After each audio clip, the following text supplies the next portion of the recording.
Isabella Hartwell pressed the powder compact against the purple fingerprints circling her throat, watching in the cracked mirror as the bruises disappeared beneath layers of makeup.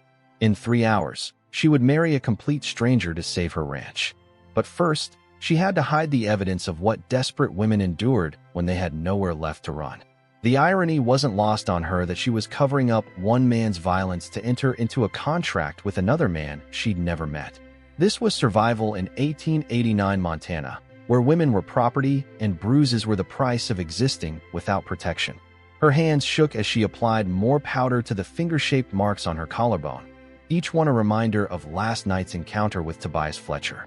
The banker's son had cornered her in the barn after sunset, his whiskey-soaked breath hot against her ear as he explained exactly what kind of payment he'd accept for her father's debts.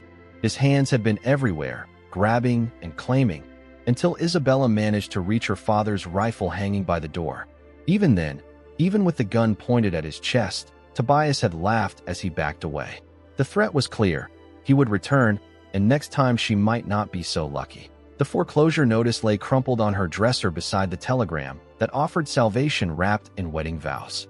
Marcus Blackwood, railroad investor and complete stranger, had somehow learned of her desperate circumstances and proposed a business arrangement disguised as marriage. $40,000 to clear her debts and modernize the Hartwell Ranch, in exchange for a wife who could provide social legitimacy to his expanding business empire. No romance expected, no personal involvement required.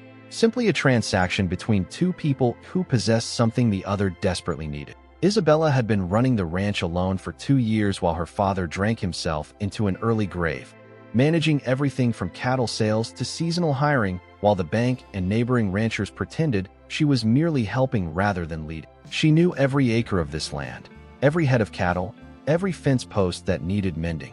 The Hartwell Ranch was her life's work, but according to Montana law, women couldn't inherit property. Without a husband, she was nothing but a temporary caretaker waiting for some man to claim what legally couldn't be hers. Through her bedroom window, she could see the vast expanse of grassland that stretched toward the Rocky Mountains, painted golden in the September morning light. 3 generations of Hartwell blood had been poured into this soil, starting with her grandfather who'd carved the original homestead from wilderness with nothing but determination and a stubborn streak that ran deep in the family bloodline. Her father had expanded the ranch into one of the most prosperous cattle operations in Silver Creek County, at least until grief over her mother's death drove him to seek comfort in whiskey bottles. Isabella had learned ranch management by watching and listening, absorbing knowledge that most men took decades to acquire. She could identify cattle diseases, negotiate with buyers, and plan seasonal operations better than ranchers twice her age. But none of that mattered to the bank or the law. All they saw was an unmarried woman whose father had died, leaving debts that needed settling. The sound of approaching hoofbeats made Isabella's heart race with anticipation and terror. Through the lace curtains, she watched an elegant black carriage roll up the dirt road, pulled by horses that cost more than most families earned in 5 years. This wasn't the rough buckboard wagons of neighboring ranchers or the dusty mounts of cattle buyers. This was serious money coming to call, the kind of wealth that could solve all her problems or create entirely new ones.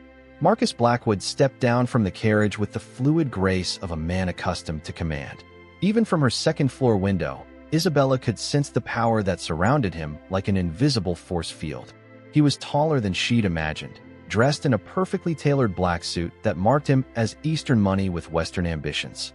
His dark hair was styled with precision, his movements calculated and controlled as he surveyed her property with the sharp eyes of someone who missed nothing important. Everything about him screamed wealth, influence, and danger.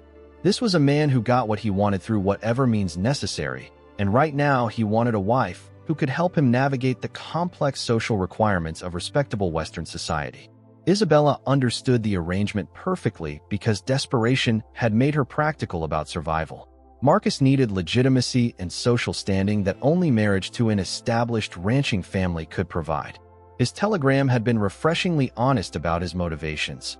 Expanding railroad interests required acceptance from local communities, and a mysterious bachelor from back east would always be viewed with suspicion. A married man with ties to respected local families, however, would find doors open that remained forever closed to outsiders. Isabella needed money and protection, both of which Marcus could provide in abundance.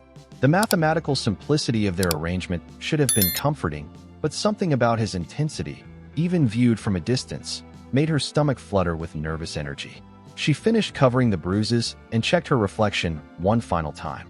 The woman staring back looked composed and dignified, showing no trace of the desperation that had driven her to accept a stranger's proposal. Her dark blonde hair was pinned in an elegant style that emphasized her high cheekbones and green eyes, the same features that had made her mother a celebrated beauty in her youth. The dress she'd chosen was her finest, a deep blue silk that had belonged to her mother and still carried the faint scent of lavender sachets. If she was going to sell herself in marriage, at least she would look worthy of the price being paid. As Marcus Blackwood's footsteps echoed on her front porch, Isabella took a deep breath and prepared to meet the man who would either save her life or destroy what remained of her soul. The knock on Isabella's front door echoed through the house with the finality of a judge's gavel. 3 sharp raps, confident and demanding, from a man who expected doors to open at his command. Isabella smoothed her blue silk dress one final time, checking that the high neckline properly concealed the finger-shaped bruises beneath the powder. Her reflection in the hallway mirror showed a composed young woman, betraying nothing of the terror and hope warring in her chest. This was the moment that would determine whether she'd made a deal with salvation or damnation. Marcus Blackwood filled the doorframe when she opened the door, his presence even more imposing up close than it had appeared from her window. He was perhaps 35, with the kind of lean strength that came from years of hard work disguised by expensive tailoring. His dark eyes were intelligent and calculating, taking in every detail of her appearance with the thoroughness of a man who left nothing to chance. When those eyes met hers, Isabella felt exposed, as if he could see straight through her carefully constructed facade to the desperation underneath. "Miss Hartwell," he said, removing his hat with practiced courtesy. His voice was deep and cultured, carrying traces of Eastern education softened by years of Western living. "I'm Marcus Blackwood. I believe you received my telegram." "Mr. Blackwood," Isabella replied, stepping aside to allow him entry. "Please, come in. We have much to discuss before this afternoon's ceremony." The formality between them felt surreal, considering they would be husband and wife before sunset. Marcus moved through her modest front parlor with the careful attention of someone assessing an investment, his gaze taking in the worn but well-maintained furniture, the family photographs, and the subtle signs of a household stretched thin by financial hardship. Isabella watched him examine her life through the lens of business calculation, wondering what conclusions he was drawing about his prospective bride. "Your ranch is smaller than I expected," Marcus said finally, settling into the chair she indicated near the fireplace. "But the location is strategic. The railroad spur I'm planning will need to pass directly through this valley to reach the mining camps in the high country." Isabella poured coffee from her mother's china service, grateful for the familiar ritual that steadied her trembling hands. "The ranch has been in my family for 3 generations. My grandfather chose this location because the water rights are solid and the grassland can support twice the current herd size." Marcus accepted the coffee cup, studying her over the rim as he took a measured sip. "You know cattle." It wasn't a question, but an observation that carried surprise. "I've been managing the ranch operations for the past 2 years," Isabella said, settling into the chair across from him. "My father was unwell before his death." "Unwell," Marcus repeated quietly, understanding passing between them without need for elaboration. Frontier families carried many secrets, and men who drank themselves to death were common enough stories. That explains the debts and the foreclosure notice. Isabella's composure faltered slightly. How much did this stranger know about her desperate circumstances? Had he investigated her situation before making his proposal, or was he simply astute enough to read the signs of financial ruin that she'd tried to hide? "The arrangement I'm proposing will clear all outstanding debts and provide capital for expansion," Marcus continued, his tone businesslike, but not unkind. "In return, I require a wife who can help me navigate the social complexities of establishing permanent business interests in Montana Territory. Many Eastern investors have failed here because they were viewed as outsiders exploiting local resources. Marriage to a respected ranching family would legitimize my presence and facilitate community acceptance." Isabella appreciated his directness even as it highlighted the transactional nature of their arrangement. "And after the wedding?" What expectations do you have for this marriage? Marcus set down his coffee cup and leaned forward slightly, his dark eyes intense but not threatening. I expect mutual respect and discretion.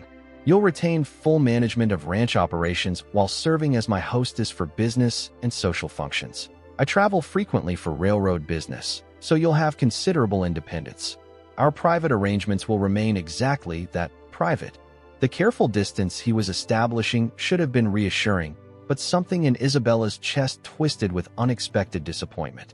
This man was offering her everything she needed to survive, yet the clinical nature of their negotiation made her feel more isolated than ever. "There's something else," Marcus said quietly, his voice dropping to a more personal register. "I want you to understand that this marriage will provide you with legal protection as well as financial security. A married woman has certain rights and safeguards that an unmarried woman lacks, particularly in territory as rough as Montana."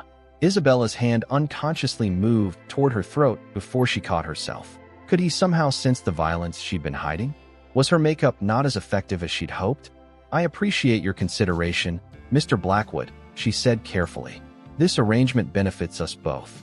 Marcus stood, moving to the window that overlooked the ranch yard where his expensive carriage waited beside her father's weathered buckboard. "The ceremony is scheduled for 2 o'clock at the Silver Creek Church. I've arranged for Judge Harrison to officiate, along with 2 witnesses from my business associates. Afterward, we'll sign the necessary papers to transfer funds and establish joint ownership of the ranch property." As he turned back toward her, Isabella caught something in his expression that hadn't been there before, a gentleness that seemed at odds with his calculating demeanor. "Isabella," he said, using her first name for the first time, "I want you to know that despite the business nature of our arrangement, I don't take the commitment of marriage lightly. You'll have my protection and respect, whatever else may develop between us." The unexpected warmth in his voice made Isabella's carefully maintained composure crack slightly. For just a moment, she allowed herself to imagine what it might be like to have someone truly care about her welfare, someone strong enough to stand between her and men like Tobias Fletcher. Then reality reasserted itself, and she straightened her shoulders with renewed determination. "I'll be ready at 2 o'clock, Mr. Blackwood," she said formally. "Thank you for this opportunity." The Silver Creek church bells chimed 2 o'clock as Isabella walked down the narrow aisle toward her future, each step echoing in the nearly empty sanctuary like the countdown to her own execution or salvation.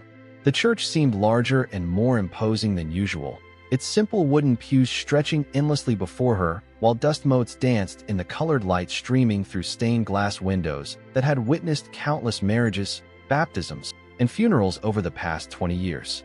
The familiar space felt foreign today, transformed by the weight of what she was about to do. This wasn't the romantic wedding she dreamed of as a girl, with the church filled with friends and family celebrating love triumphant. This was a desperate woman making a calculated trade of her freedom for survival.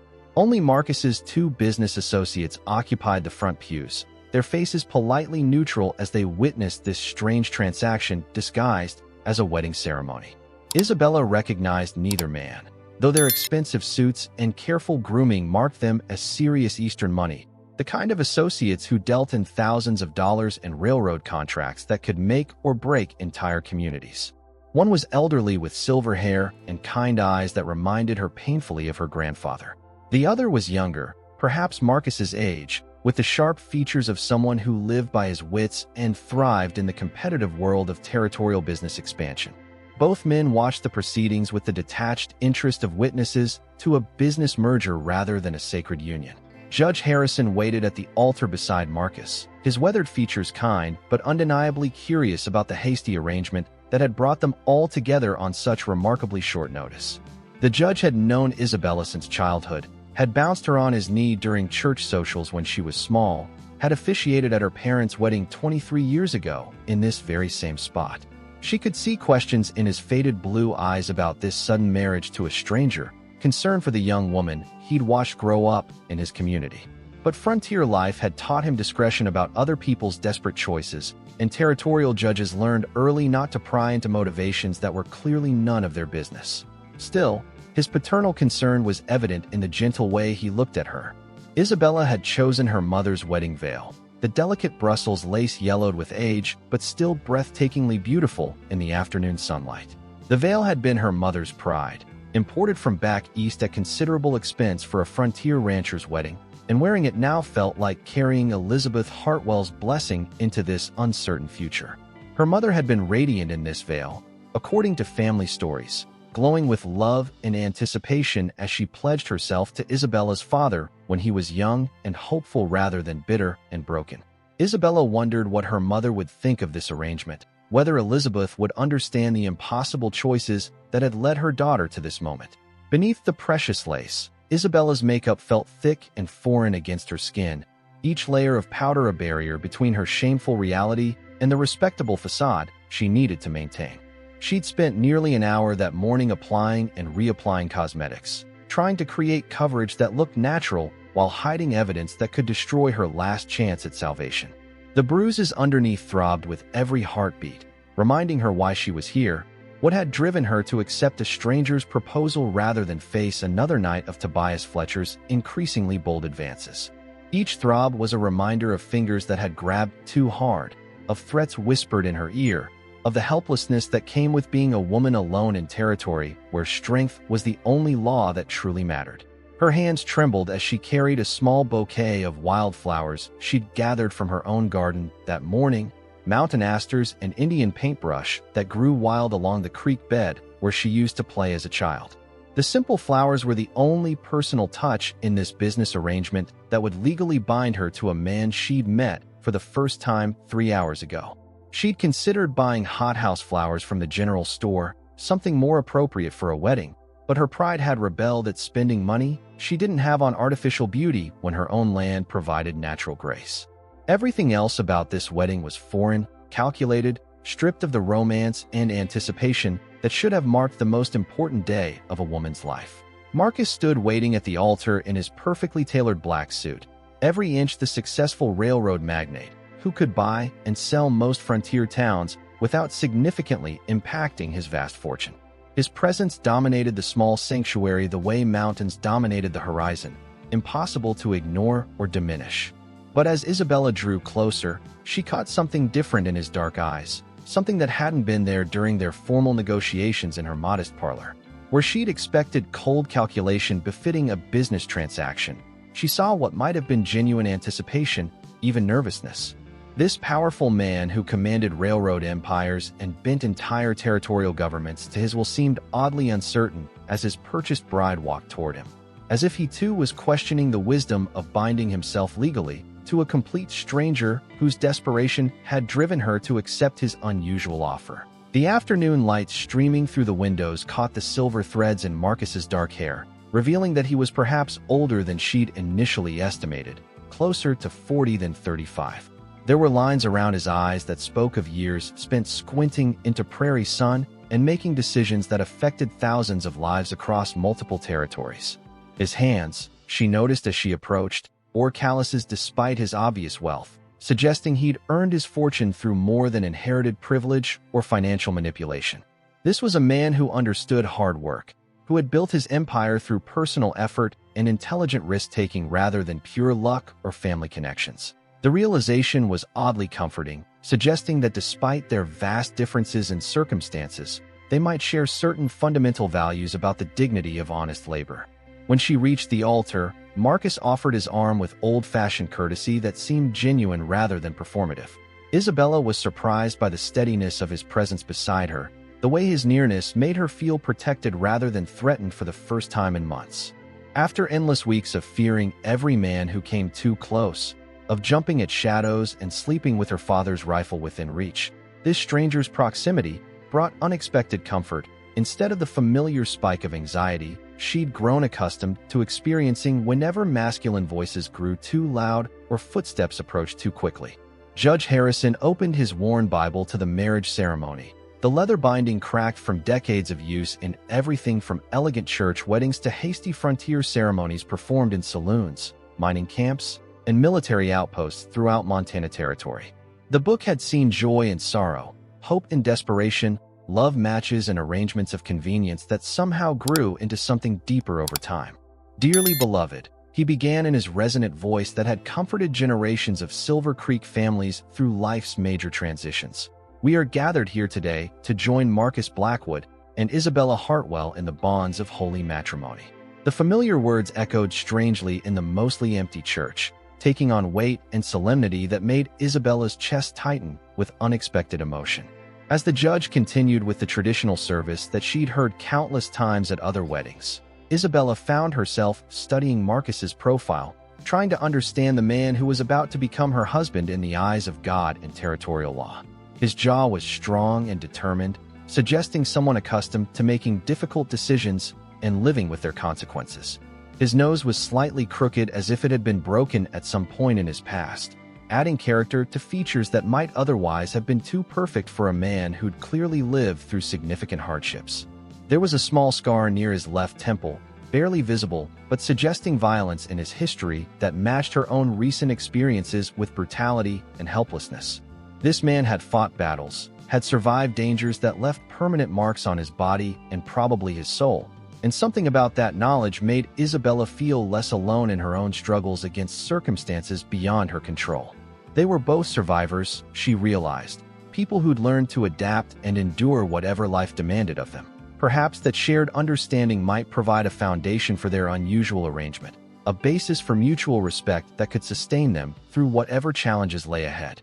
Marriage is not to be entered into lightly, Judge Harrison continued, his eyes moving meaningfully between the bride and groom. But with careful consideration and mutual respect between partners who understand the sacred nature of the commitment they are making before God and this community. Isabella wondered if the judge was trying to remind them both that despite the unusual circumstances, they were making vows that carried moral and spiritual weight beyond their practical business arrangement. The words carried extra emphasis, as if he hoped to plant seeds of genuine commitment that might grow into something real over time. The ceremony continued with readings from Corinthians about love being patient and kind, words that seemed almost mocking given the calculated nature of their union. Yet as Isabella listened to the familiar verses, she found herself hoping that maybe, somehow, the ancient wisdom might apply to their situation. Maybe patience and kindness could grow between strangers bound by necessity rather than affection. Maybe respect could evolve into something warmer, given time and careful tending.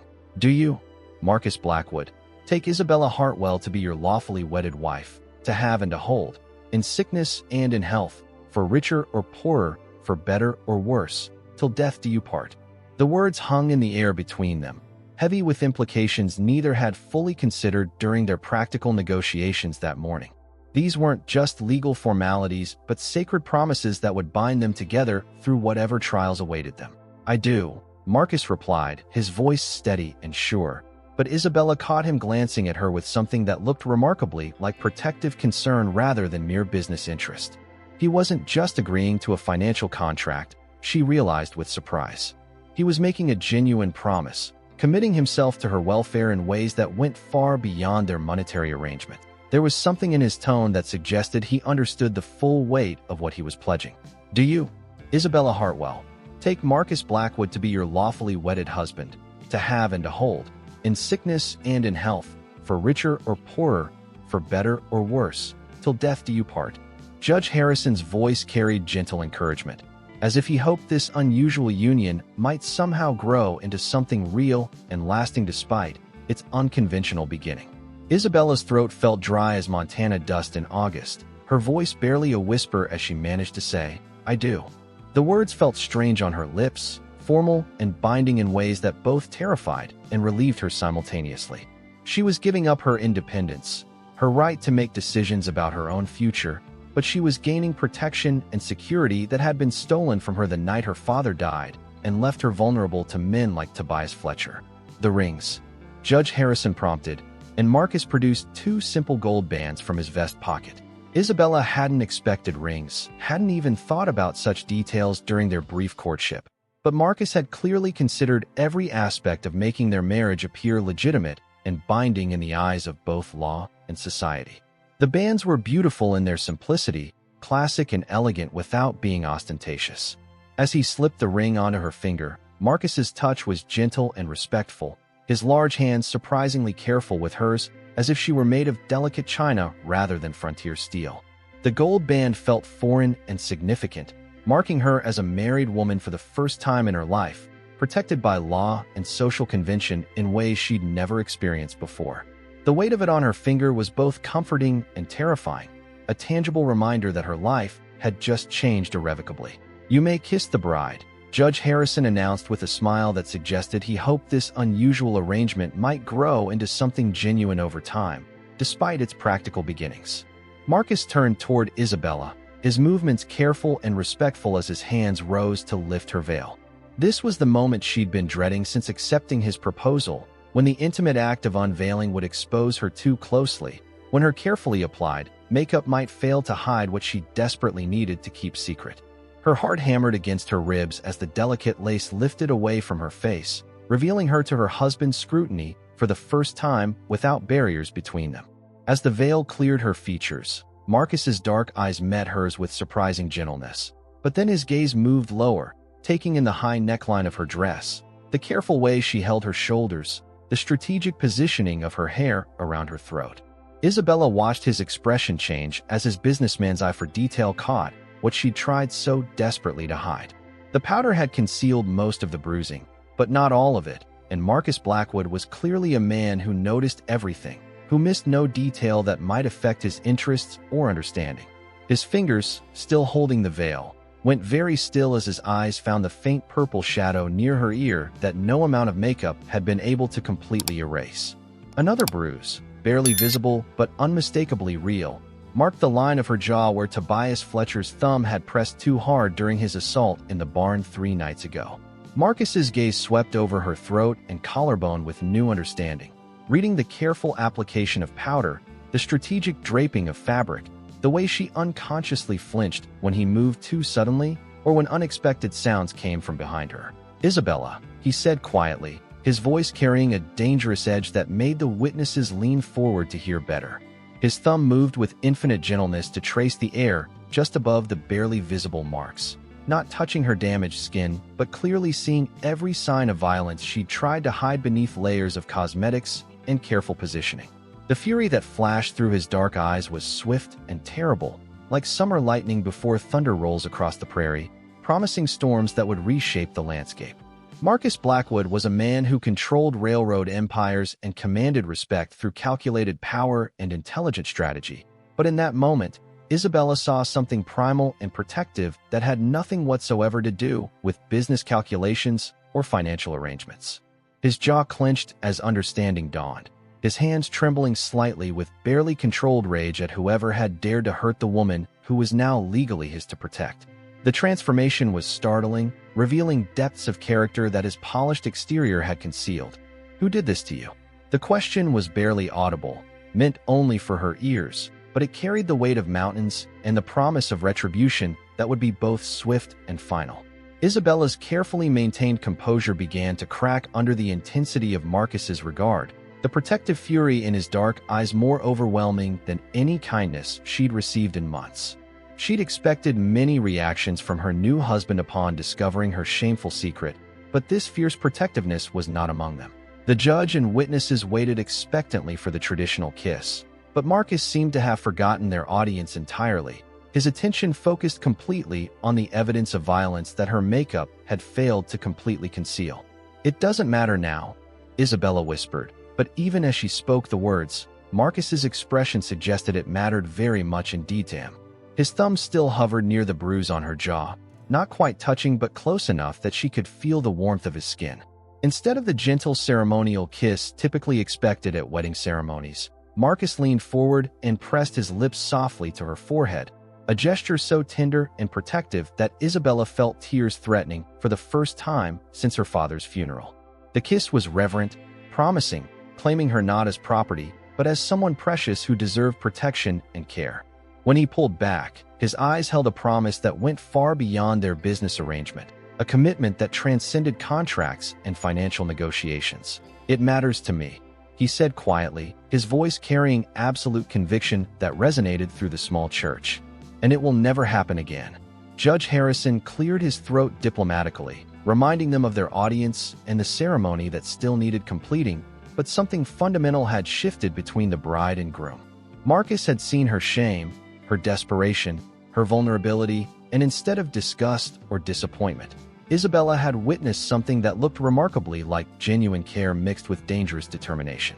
As they signed the marriage certificate and accepted congratulations from the witnesses, Isabella realized that her calculated business arrangement had just become something infinitely more complicated and potentially more precious than she'd ever imagined possible. The walk from the church to Marcus's hotel felt surreal, as if Isabella were moving through someone else's life rather than her own. Marcus had insisted on escorting her personally, his hand resting protectively on her elbow as they navigated the dusty streets of Silver Creek. People stopped to stare at the newlyweds, word of the hasty wedding already spreading through the small community like wildfire. Isabella caught whispered conversations and curious glances, but for the first time in months, she felt insulated from judgment by Marcus's imposing presence beside her. His very bearing suggested that anyone who dared criticize his wife would answer to him personally, and that knowledge was more intoxicating than any wine.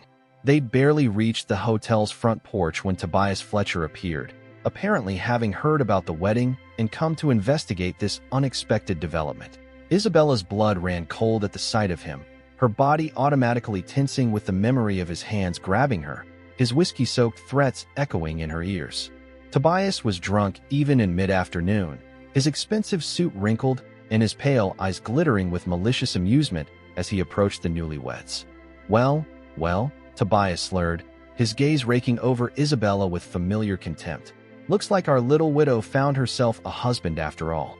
Hope you got a good price for damaged goods, Blackwood. Marcus went completely still beside Isabella, his entire body radiating controlled violence as Tobias's words registered. The businessman's facade dropped away entirely, revealing something primal and dangerous that made Isabella's breath catch. She'd married a stranger, but she was beginning to understand that Marcus Blackwood was far more than the civilized railroad investor he appeared to be. "I'm sorry," Marcus said with deadly quiet politeness. "I don't believe we've been introduced. Though from your commentary, I suspect you're the source of my wife's injuries." Tobias laughed, too drunk to recognize the mortal danger he was courting. "Your wife was fair game before today, Blackwood. Couldn't pay her daddy's debts with money, so she found other ways to negotiate. Isn't that right, Isabella?" The words hung in the air for exactly 3 seconds before Marcus moved with lightning speed, his fist connecting with Tobias's jaw in a blow that sent the younger man sprawling into the dusty street. Marcus followed, hauling Tobias up by his shirt front with one hand while the other drew a gun from beneath his coat with fluid precision. "Let me be absolutely clear," Marcus said conversationally, though his voice carried enough menace to silence the gathering crowd. "My wife is under my protection now. Anyone who threatens her, touches her, or even looks at her wrong will answer to me personally. Do you understand?" Tobias nodded frantically, blood trickling from his split lip as he stared down the barrel of Marcus's Colt. "Now apologize to Mrs. Blackwood for your ungentlemanly behavior," Marcus continued, his tone suggesting that refusal wasn't really an option. Tobias stammered out an apology that satisfied neither man, but Marcus released him with a shove that sent him stumbling toward the saloon. As the crowd dispersed and normalcy returned to the street, Marcus holstered his weapon and turned back to Isabella with remarkable composure, as if he hadn't just threatened to kill a man in broad daylight. "Are you all right?" he asked gently, his concern focused entirely on her rather than the spectacle he'd just created. Isabella stared at her husband with new understanding, realizing that she'd bound herself to a man who was far more complex and potentially dangerous than their business negotiations had revealed. But instead of fear, she felt something that might have been hope blooming in her chest for the first time since her father's death. Marcus Blackwood was the kind of man who kept his promises, who protected what was his with absolute determination. In marrying him, she hadn't just gained financial security and social respectability. She'd found someone who would stand between her and the world's cruelties, someone who saw her worth when others saw only vulnerability. As they entered the hotel together, Isabella's hand clasped securely in Marcus's protective grip, she realized that her desperate gamble might have given her something she'd never dared hope for. A partner who would fight for her, a man who could transform a marriage of convenience into something approaching love.